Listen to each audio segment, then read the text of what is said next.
my name is Diana. I will tell you about the best attractions for tourists in South Korea. First, I think all tourists should visit Everland. Everland is in Yongin. Everland is a great attraction because you can ride many fun things and eat churros, popcorn, many things. Second, Jeju. We go Jeju, we can feel natural smell. If summer, we can go swimming and eat water fish.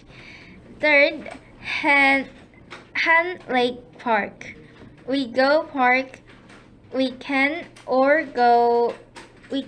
eat ramen and go coffee shop. Also, couple go there, all go with friends.